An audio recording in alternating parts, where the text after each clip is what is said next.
Ladies and gentlemen, welcoming you all to International Affairs, broadcasting from the Dhaka's Gulshan studio. My name is Shamsul Alam Pantho. As I bring in the latest updates from around the globe, of course, we are seeing a space rocket launch from the United States of America.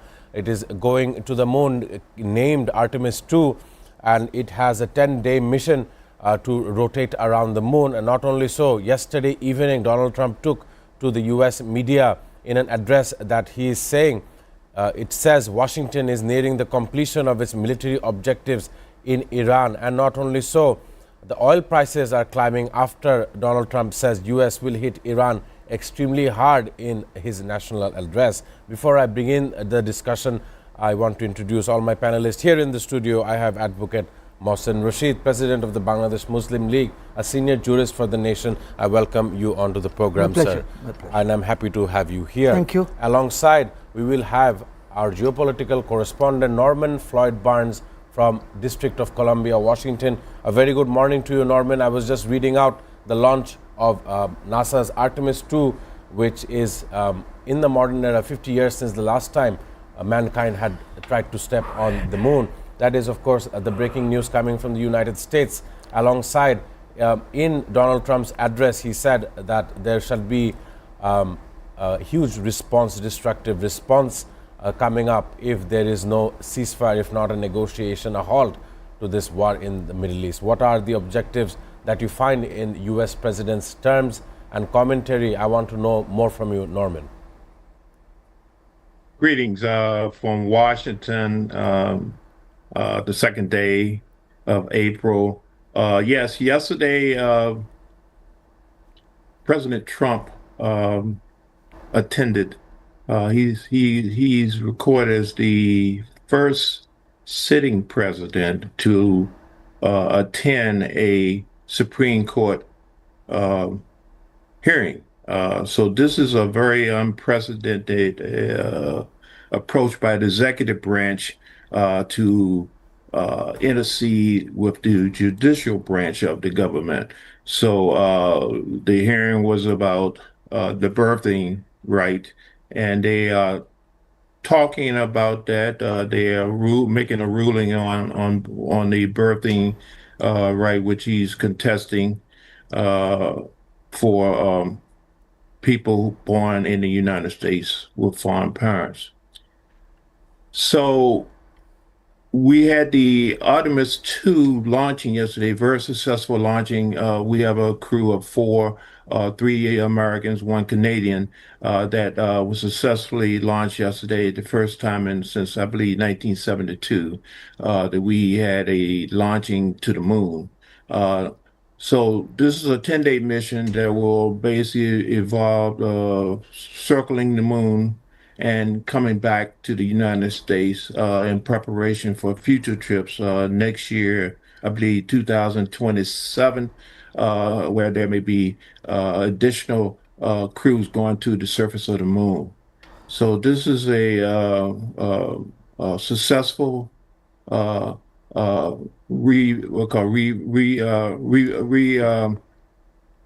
revision of NASA.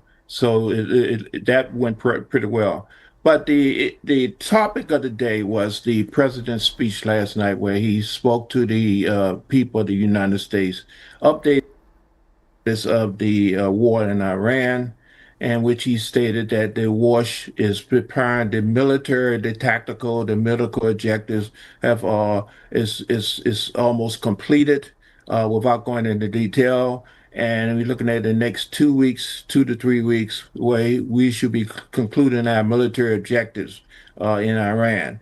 He did not mention anything about negotiations. He didn't mention anything about the troops on the ground. And so we are still a lot of questions waiting exactly what is next going on.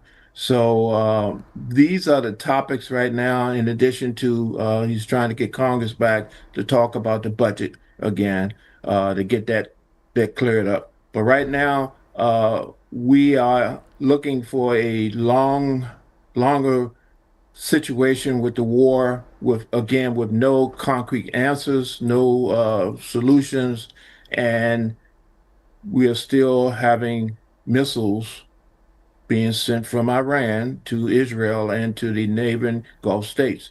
So uh, right now, I see this as a process that is probably would be longer than the 2 to 3 weeks that the Right. president wants and advising the country on. Of So course. here we go. Very important updates coming from Norman Floyd's table and desk there in Washington, D.C. Coming back into the studio, as Norman was talking about the birthright citizenship issue. I will come back to that later. But some missions are prolonging far longer than they have expected. We see the NASA's Artemis 2 mission to last about 10 days. However, the U.S. mission alongside Israel in the Middle East has surpassed 33 days. And at this moment, Donald Trump had addressed his nation last night.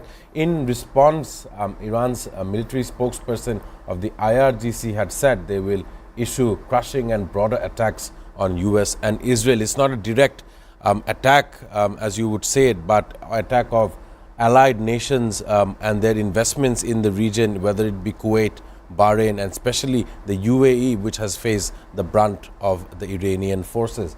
How are you seeing this? Donald Trump has addressed his nation and immediately after has launched a rocket into space. You see, Donald Trump's choosing of the day and the time to address his nation was nothing but, it was the first day of April, he was making his nation a fool. It was an April Fool address to the nation. There was nothing concrete in the message that he gave. So, well, it's for the Americans to decide if they want to be fooled, as Trump addressed them on the first. So, that's fair enough. That's for them. Now, in as much as the economy is concerned, the American economy is failing. Grocery prices are going up like nobody's business.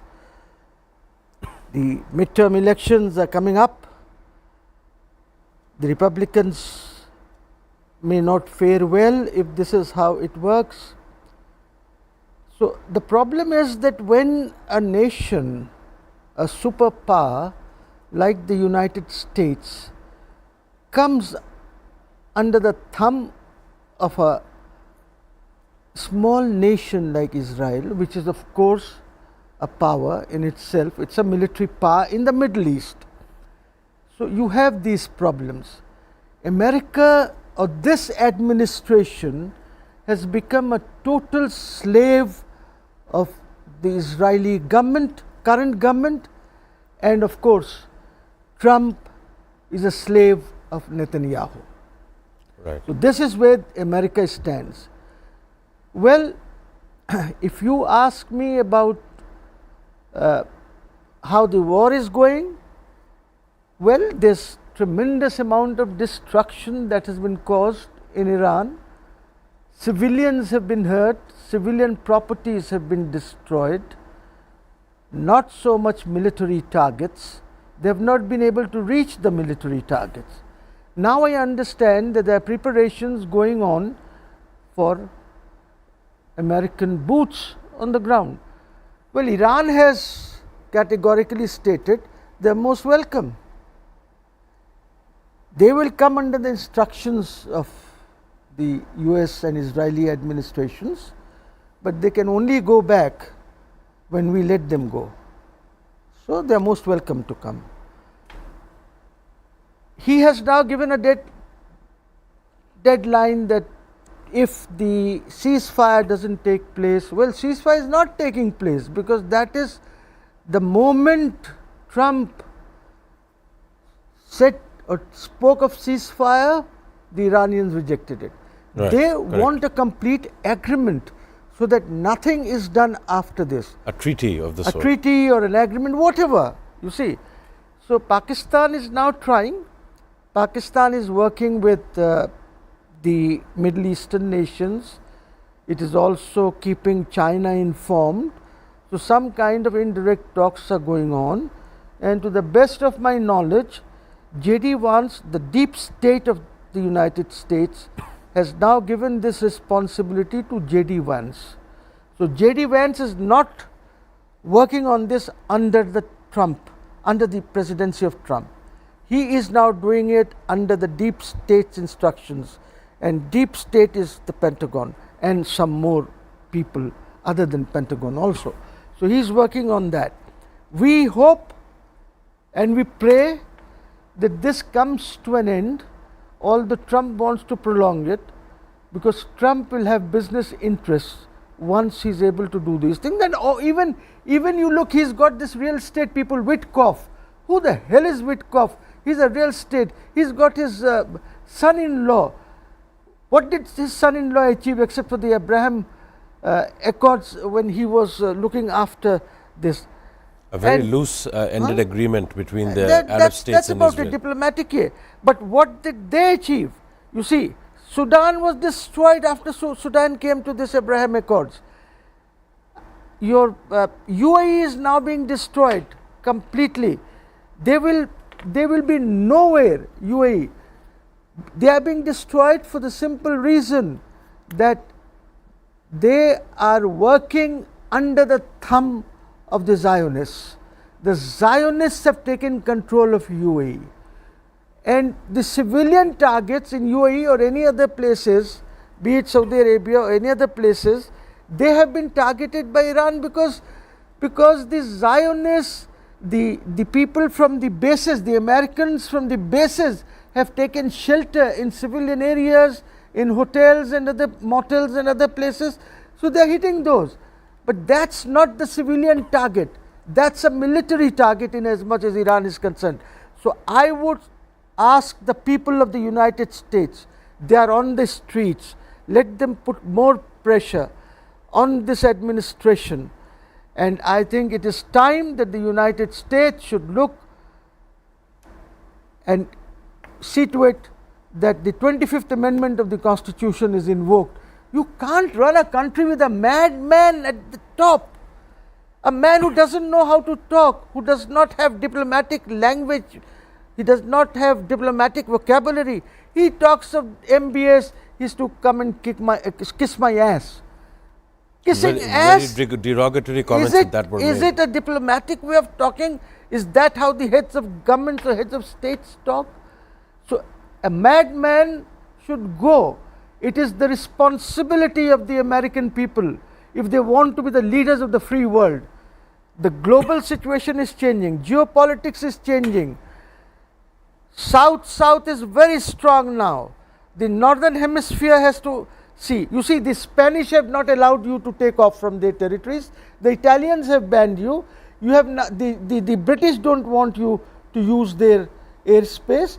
But to my information, Hampshire or somewhere you have a base where you have sent some aircrafts recently, which are important or necessary if you put in your boots, because they support the ground forces from the air. Some aircrafts have landed in Hampshire. I don't know whether they'll be allowed to take off when your boots are there on the ground.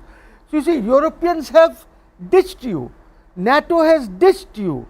They do not want to participate with you. I am talking of the Americans or the American president. So I would humbly ask the people in the United States, please get rid of this madman. He is worse than Hitler. I would say Hitler was still better. He is destroying the world economy. He is taking the world into a recession. I mean, how can you live with a madman like him? There must be some way out of this. Thank you. That is a very important and articulated statement regarding the real life situation that you see from various angles into this war, into the US-Israel aggression towards Iran. And not only so, Advocate Mohsen Rashid has spoken about US President Donald Trump. In similar lines, I want to ask this following question with Norman Floyd Burns. I'm sure you were listening. Let me add on here that Australian Prime Minister Anthony Albanese in an address said that Australia supported the objective of preventing Iran from ever obtaining a nuclear weapon. However, at this moment, at the edge of 33 days, Anthony Albanese says it is unclear what needs to be achieved or what the end point looks like. This is, of course, the Prime Minister of Australia talking. And I want to ask Norman, more leaders from across the world is now questioning this entire offensive. Not only that, we see Spain not allowing or taking part in this offensive in Iran. What are your remarks? Also Italy. Also Italy as well. Your remarks and how you think the world is taking a step back towards this kind of action. Norman. Thank you for the question. Actually, the world is taking a step forward in regards to this. The situation has gotten to a point where each country, particularly the allies countries and the people of this country, the United States, is questioning the objectives of this Trump administration in regards to this war in Iran. Yes, the president has spoken to the public last night, stating that he has a 2-week plan and his military objectives has or are in process of being completed. Unfortunately, we don't know what they are. It has not been clarified exactly what objectives, what was achieved, what is the end game, and how does this look at the end. So right now, it's still an issue, a question. As my colleague mentioned, we are suffering. The people are suffering in the United States and in the pocketbooks. The cost of everything is extremely high. It is a process that is going to continue. Even if you say I'm leaving today, tomorrow, it makes no difference. The issue is that we started something that is now turning into a snowball effect and is going to have a profound effect globally on the economics of the world. We are not going back to anything. We are just moving forward, and how we move forward to that is going to be addressed in the November elections by the people. They will voice. So in November. The point is, people have endured certain things, and the feelings will be reflected and remembered when it comes time to cast a vote on exactly how they feel, how they've been treated, and what they forecast for the future. The past is the past. We know that. We know it was not good. It's not good. It's not working well. So the question is now, what do we do for the future? And the people will have to respond to that at the polls. Of course, that is very important discussion regarding the polls that are upcoming in November. Taking a short break, but before I do so, let me give a comment that was raised by the U.S. Defense Secretary Pete Hegseth. He simply took to X to write, back to the Stone Age. He's referring to the decimation of Iran afterwards in the next 2 weeks. Ladies and gentlemen, it's time to take a break. After the break, we look at the trading markets here in Asia, as much of the markets here are dependent on Middle Eastern fuel. Do stay with us on International Affairs.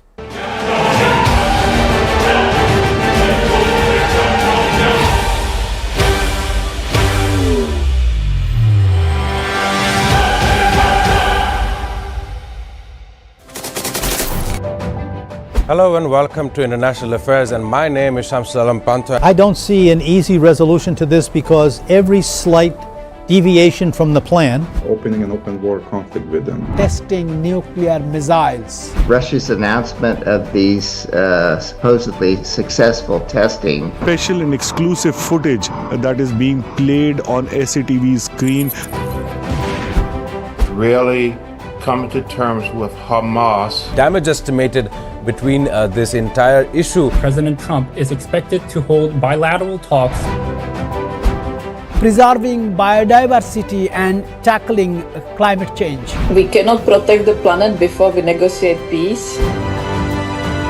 Where is it going? Is it understanding the needs of its people before the needs of this global world? For China to come to agreement, They will face better projects. with presidency of China and President Lee of South Korea. Trump's White House that is in favor of these things. simply not enough action being taken to address the problem of fossil fuels. What their plan initially is towards the Caribbean, a place that has been met with two types of disasters. Bangladeshi students at the same level of opportunity internationally and domestically.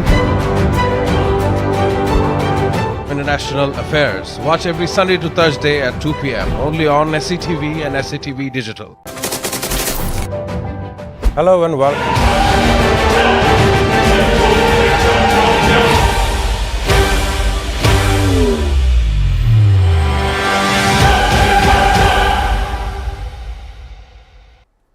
Ladies and gentlemen, welcome back on International Affairs. Today, I am joined in the studio by Advocate Mohsin Rashid. Alongside on Zoom, we are joined with Norman Floyd Barnes from District of Columbia, Washington. I want to have this question. Before I do the question, let me read out some of the important market situation.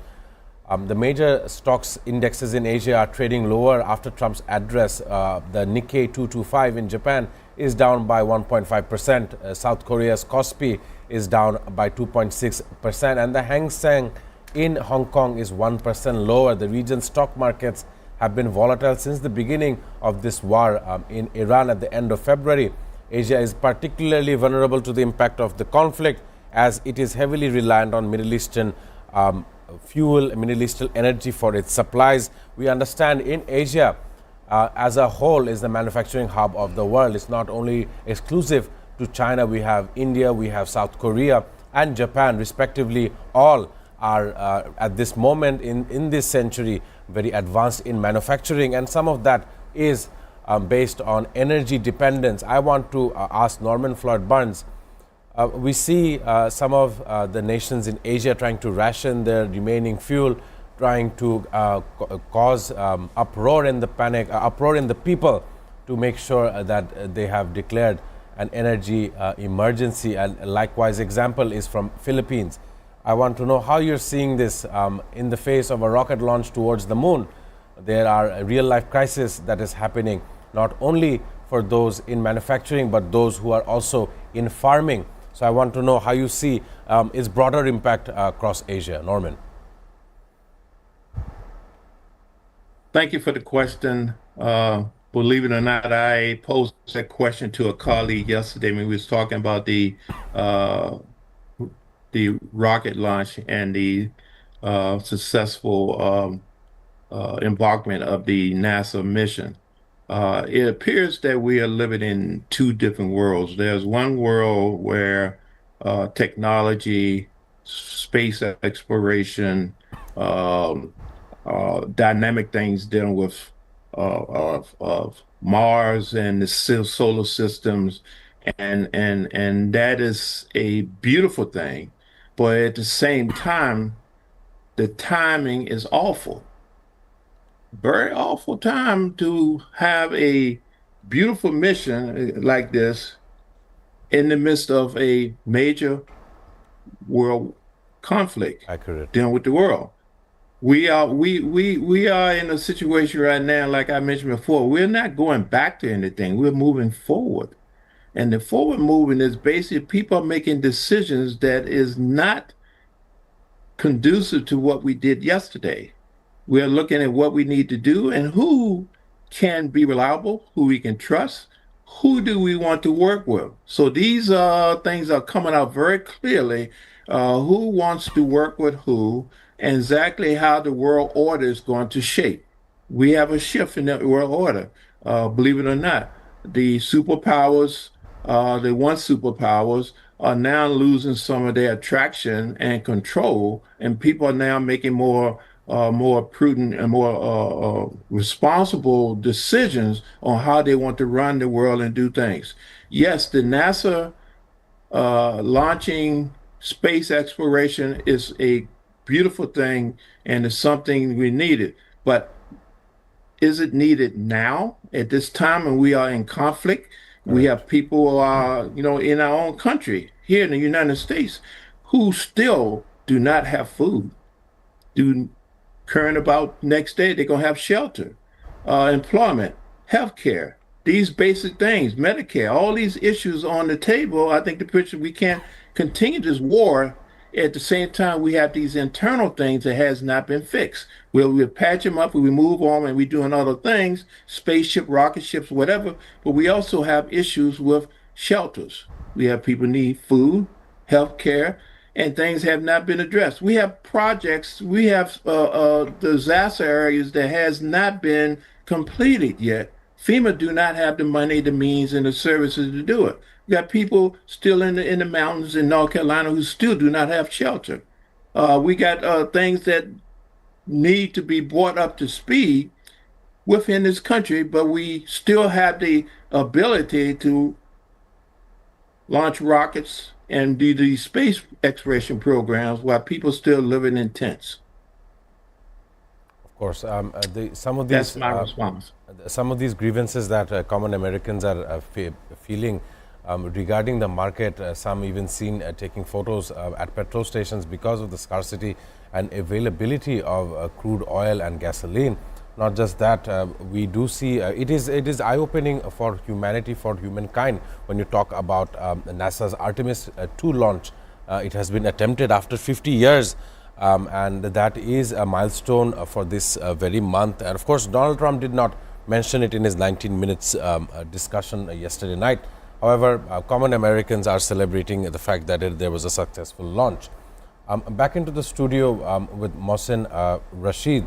As you were hearing Norman Floyd talking about whether it was necessary at this very moment, some were suggesting that the escalation between, or the retaliatory issue in military terms, there would be a very drastic action coming up with the terms being used, sending them back to the Stone Age.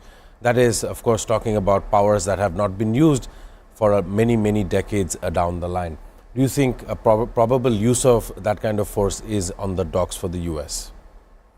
I am in complete agreement with Norman in as much as the launch of the mission is concerned. Yes, there will be opinions. Is it the right time or is it the wrong time to do it?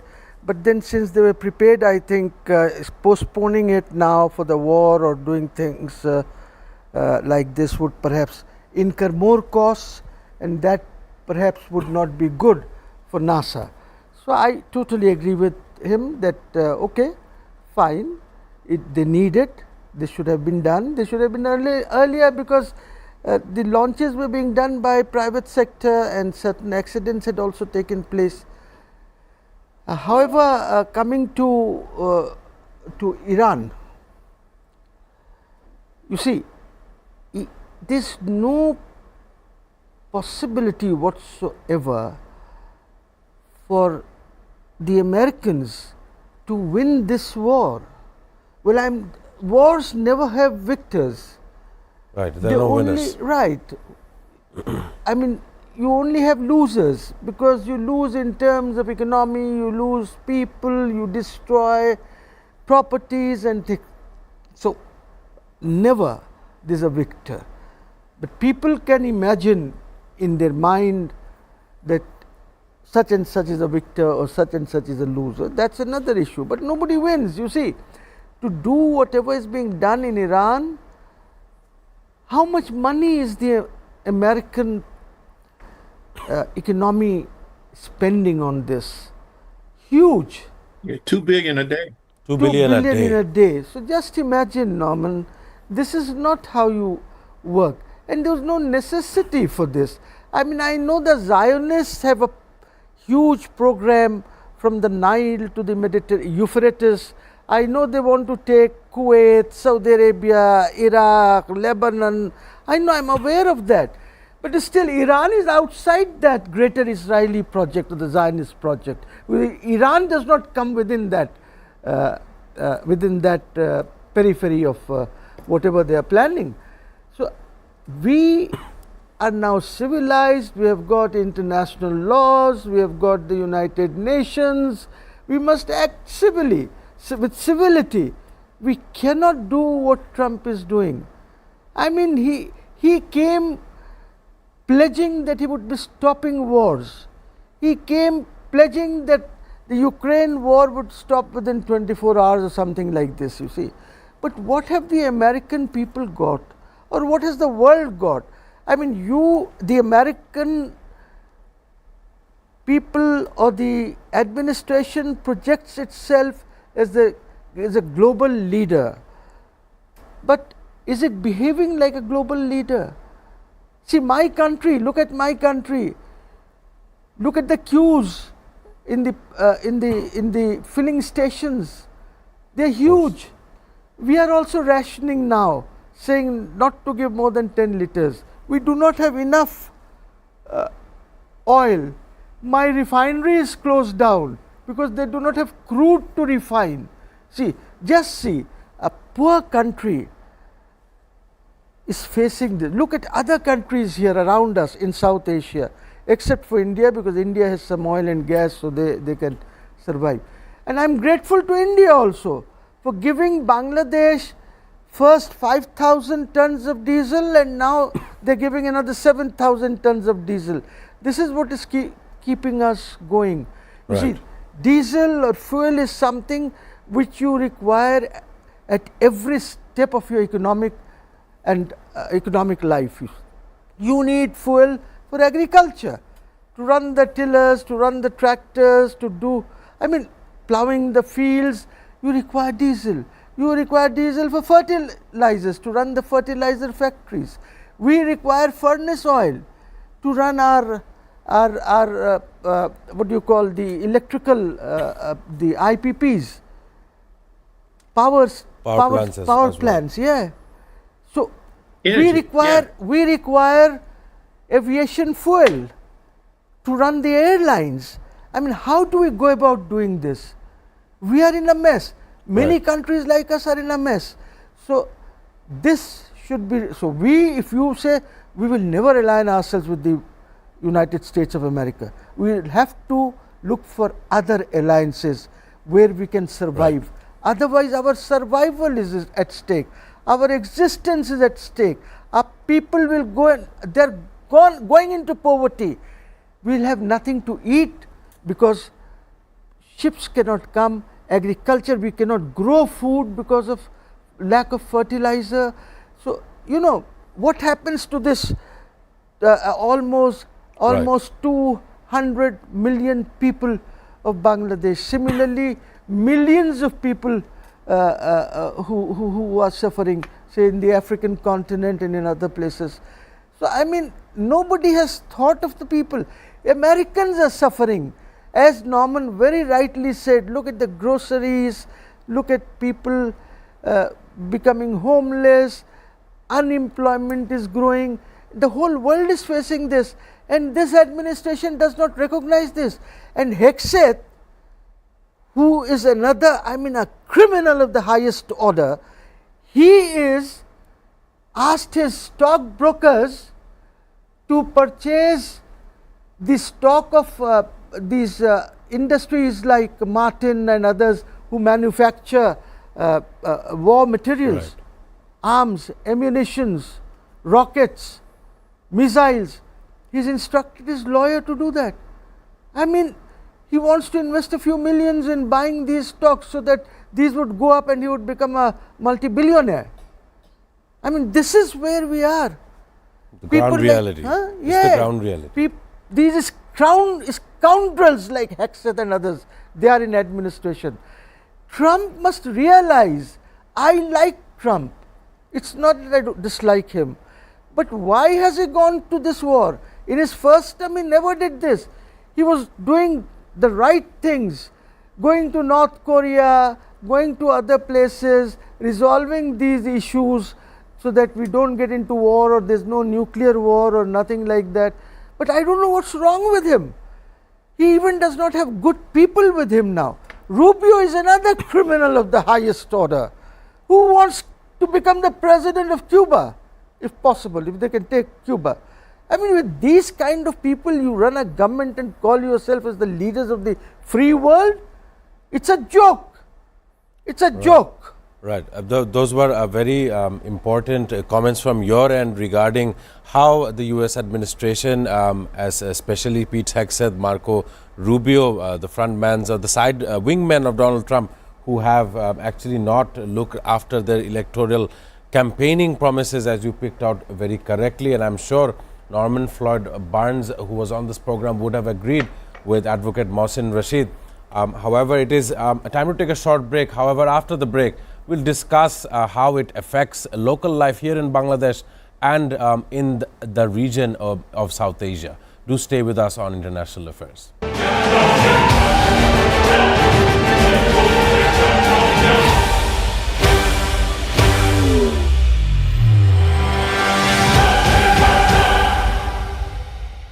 International Affairs, and my name is Shamsul Alam Pantho. I don't see an easy resolution to this because every slight deviation from the plan, opening an open war conflict with them, testing nuclear missiles, Russia's announcement of these supposedly successful testing, Special and exclusive footage that is being played on SATV screen. Really coming to terms with Hamas. Damage estimated between this entire issue. President Trump is expected to hold bilateral talks. preserving biodiversity and tackling climate change. We cannot protect the planet before we negotiate peace. Where is it going? Is it understanding the needs of its people before the needs of this global world? For China to come to agreement, They will face better projects. With President Xi of China and President Lee of South Korea. Trump's White House that is in favor of these things. simply not enough action being taken to address the problem of fossil fuels. What their plan initially is towards the Caribbean, a place that has been met with two types of disasters. Bangladeshi students at the same level of opportunity internationally and domestically. International Affairs. Watch every Sunday to Thursday at 2 p.m. only on SATV and SATV Digital. Hello and welcome to International Affairs, and my name is Shamsul Alam Pantho. I don't see an easy resolution to this because every slight deviation from the plan, opening an open war conflict with them, testing nuclear missiles,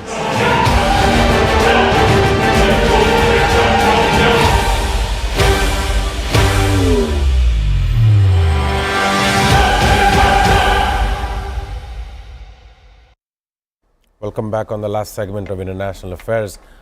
We were joined by Norman Floyd Barnes from Washington, D.C. And in the studio, we have Advocate Mohsin Rashid, whom I want to bring some drastic issues regarding our nation here in Bangladesh.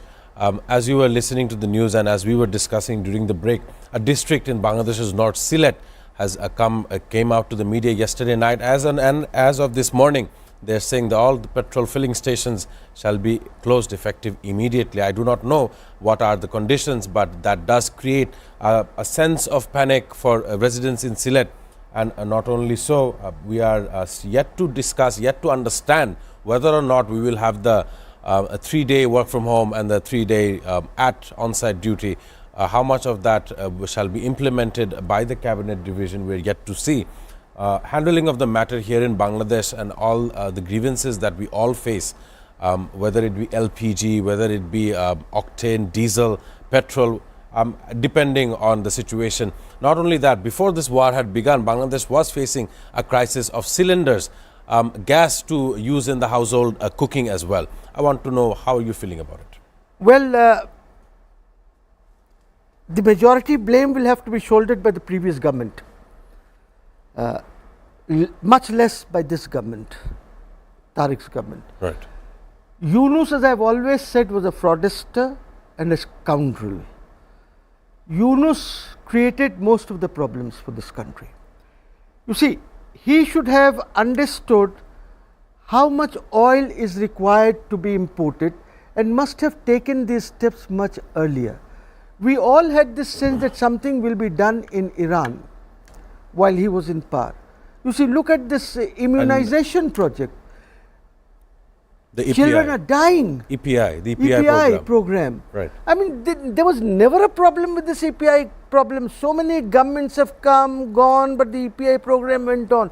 Today we do not have vaccines. Who should have planned this? Yunus, Noor Jahan, the health minister, who only went, who would now and then go to Singapore for a treatment, forgetting about these young children, the people of Bangladesh. Today this problem has been, it's not this government's problem. These should have been imported and should have been in stock much earlier. So Yunus, as I said, was somebody who was there for his own interest. He had his own people in the government who knew nothing about governance, who knew nothing about running a government, or who knew nothing how to work for the people. So that is where the problem started. This government has inherited that problem, difficult problem. People are now dying, children are dying during the term of this government because there is no stock, there are no vaccines. There are vaccines, but not enough to immunize. The EPI program is not being undertaken properly. So I would say that this government is trying its best. Certainly it's trying its best. It's a new government. It's working on these things. But again, they are making mistakes.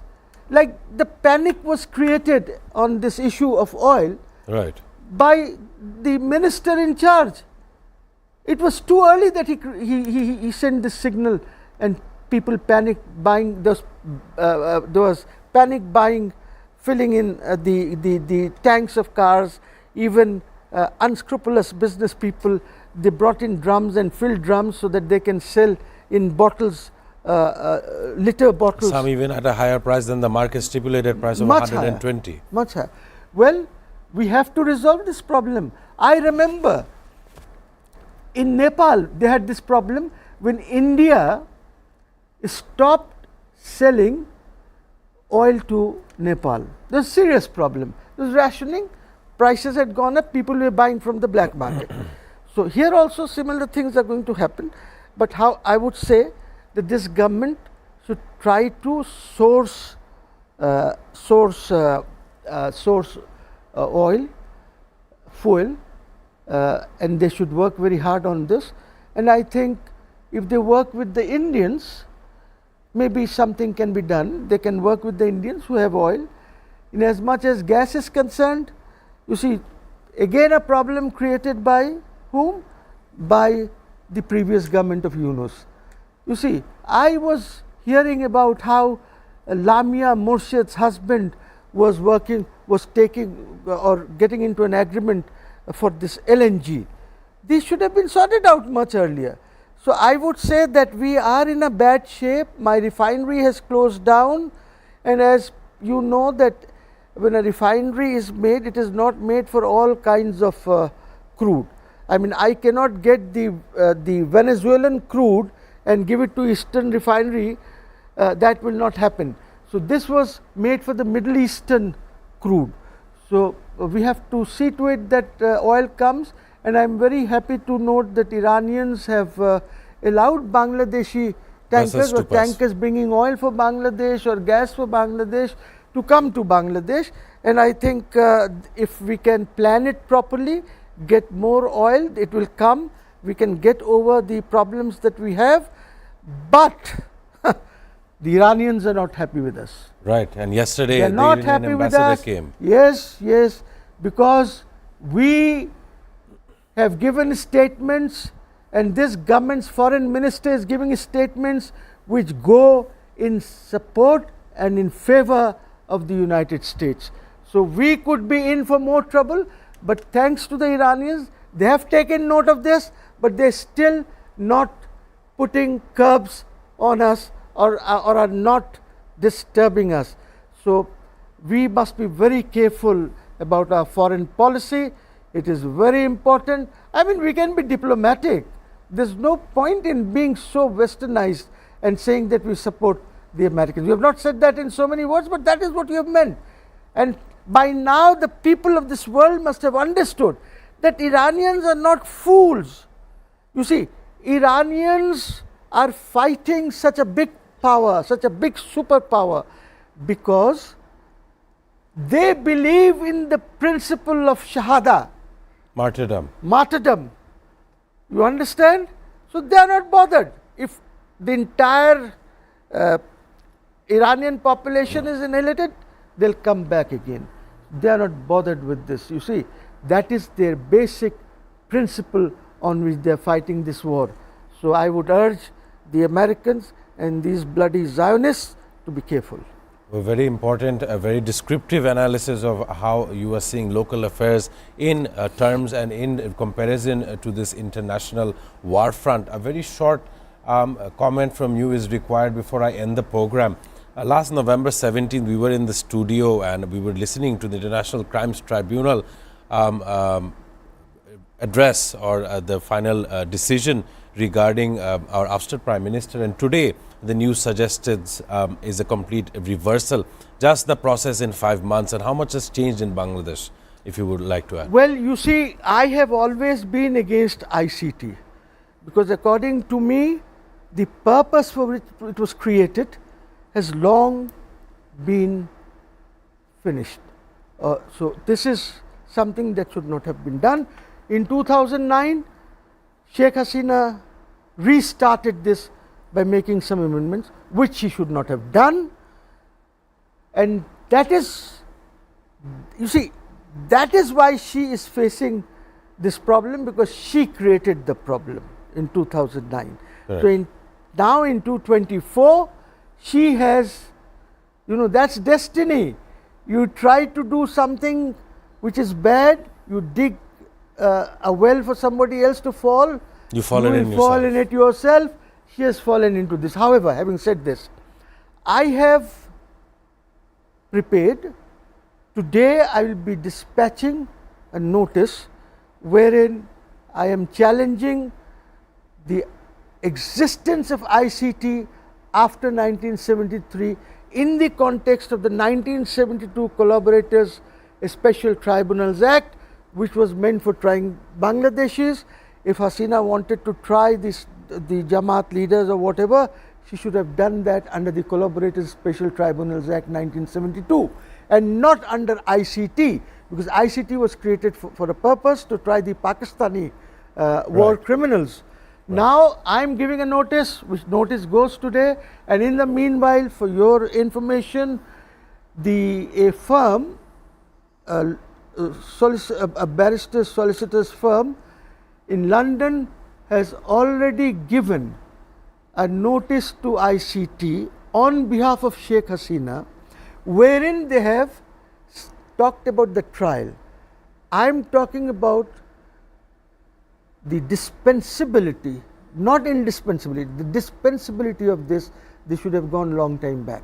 So my notice is different, but a notice has come to the ICT, which was sent by email by those lawyers. Right. So let's see what happens, and then we'll take it from there. Of course, I would like to thank you, sir, Advocate Mohsin Rashid, for your valuable time and insight into the program, not only on local issues, but as well as geopolitical concerns around the globe. I thank you for being here on this program, as well as Norman Floyd Burns, who is joining us almost every day and continuing his coverage on the worldwide important news headlines. But before I finish the program today, let me give you the importance and significance of 2nd of April. It is celebrated, or it is observed as the World Autism Awareness Day, in an effort to highlight what is needed to help people with autism spectrum disorder to lead their life to the fullest. With that being said, I am signing out on International Affairs. I shall see you all next week.